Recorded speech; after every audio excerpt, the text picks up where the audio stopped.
শ্যামলী যে মারা গেছে সেটা পরিষ্কারভাবেই জানিয়ে দিল ডাক্তারবাবু। হ্যাঁ বন্ধুরা, কোন গোপনে মন ভেসেছে সিরিয়ালে আজকের পর্বে তোমরা এরকমটাই দেখতে পাবে। পুরো গল্পটা জানতে হলে প্লিজ লাইকদের সঙ্গে থেকো।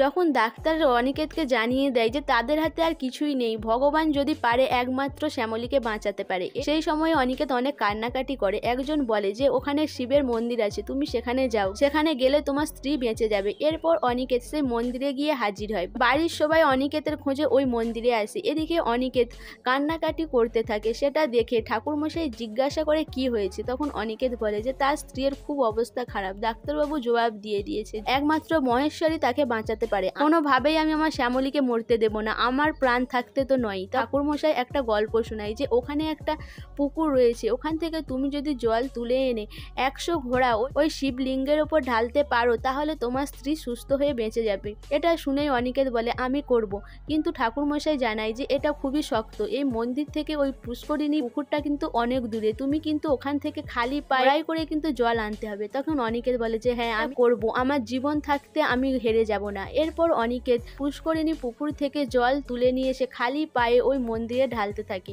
এদিকে অনিকেতের মা এসে অনিকেতকে দেখে অবাক হয়ে যায়। অনিকেতকে বলে এরকমটা করিস না বাবা, তুই পারবি না, তুই ছেড়ে দে, তুই যা নিয়তি আছে তাই হবে, তুই কেন এরকম করছিস। অনিকেত বলে যে না আমি ছাড়বো না, আমার জীবন থাকতে তো নয়, তোমরা এরকম করো না, আমাকে ছেড়ে দাও। এরপর অনিকেতের মা বলে যে অনিকেত কেন এরকম করছে, অনিকেত তাহলে কি ও শ্যামলীকে ভালোবেসে ফেলেছে ওর নিজের অজান্তেই।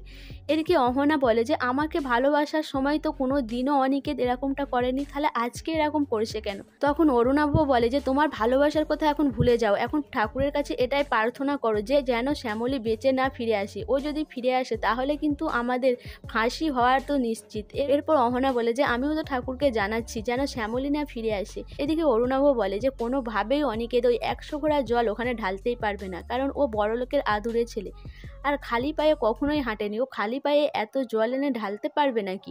এদিকে অনিকেত ছাড়ে না। এদিকে শ্যামলীর চিকিৎসা হতেই থাকে। ডাক্তারবাবু শ্যামলীর অবস্থা দেখে চিন্তায় পড়ে যায় যে আর কোনো কিছুই করার নেই। ডাক্তারবাবু বলে যে আমাদের হাতে আর কিছুই নেই, সিএস নো মোর। এটা শোনার পরে সবাই অবাক হয়ে যায়, শ্যামলীর দিকে সবাই তাকিয়ে থাকে। সো বন্ধুরা, ডাক্তারবাবু তো জানিয়ে দিল শ্যামলী মারা গেছে, তাহলে কিভাবে শ্যামলী আবার বেঁচে ফিরে আসবে? অনিকেতের কি ভক্তির জোরেই শ্যামলী বাঁচবে? তোমাদের কি মনে হয় অবশ্যই আমাকে কমেন্ট করে জানাবে। আর আমার ভিডিওটা ভালো লাগলে প্লিজ সাবস্ক্রাইব করে দিও আর লাইক কমেন্ট শেয়ার করো।